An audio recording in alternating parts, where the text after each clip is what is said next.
Times Radio Breakfast with ServiceNow. Visit servicenow.co.uk to see how we can help you put yes to work. The world works with ServiceNow. 24 minutes past 7. Now, the IPPR calls itself a progressive think tank, so it might not surprise you that it had a pop at the government's handling of the asylum problem. It says today we're heading for a perma backlog of thousands of people stuck, needing long-term accommodation and support. Given the boats crisis and the difficulty the government's had in getting its Rwanda policy through, that is potentially a plausible future. For some people, that future is already here. Mamanur Hamid is originally from Bangladesh. He's been waiting in the system for 5.5 years and joins us now. Thank you so much for your time. Explain to us, if you can, why was it that you came to Britain? Good morning, everyone, and good morning from the Angel of the North.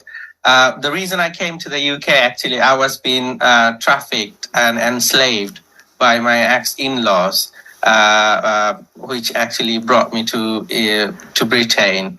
And the other reason why I was here, it was my little child, who is a British child, who I haven't seen after he was born. So I literally didn't have any option to come in the UK without any proper options. That's why I came in the UK.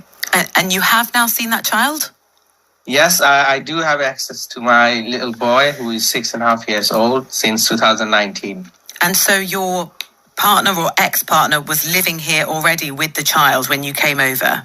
Yes, they are British citizens, obviously, from beforehand. And I didn't have any options, just to accept whatever I was being told to do so. So what is the situation you're in now? You're unable to work, but you can study? Yes, that is a very interesting things which I had to face in 2018.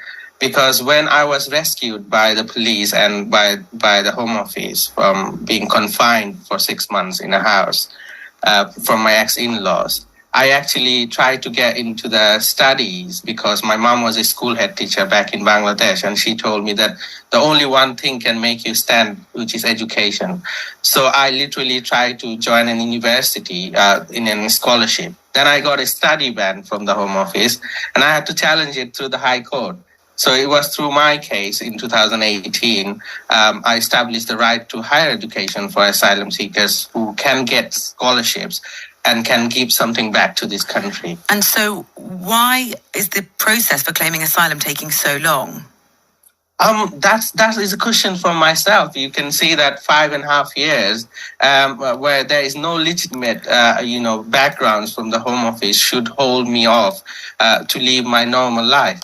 And I think that the most of the problems which is coming out through this government or the process or the policymakers, this is my instinct as a law student, as a bar student, I can say that the lawmakers, the policymakers, they don't talk to people like us.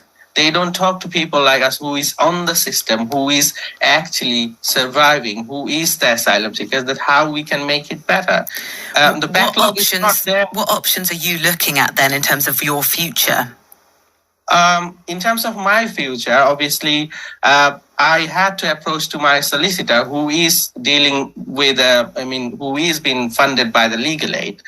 After 5.5 years of my waiting period, I have proposed to my solicitor last month, asking her that how long I should wait for my asylum decision. And she asked me that, MD, unfortunately, you have to pay £200 to £300 for me to issue a pre-action letter, which is not covered by legal aid. So you see that I am stuck in a limbo by getting £45 a week to survive myself. And then I have to pay the solicitor where legal aid is already in place and it's not supporting me. So I'm sorry if this comes across as insensitive, and obviously you've got a child here in the UK, but there would be an option, presumably, to go back to Bangladesh. If you are asking me that it would be an option to go back to Bangladesh, my question is, will you leave your child behind? Well, I appreciate that in the question. That's challenging. So you're left with the option of just waiting. That's the plan now. That's the plan, and I think the way the things are happening, the backlog is not there just because just because of too many people are coming now.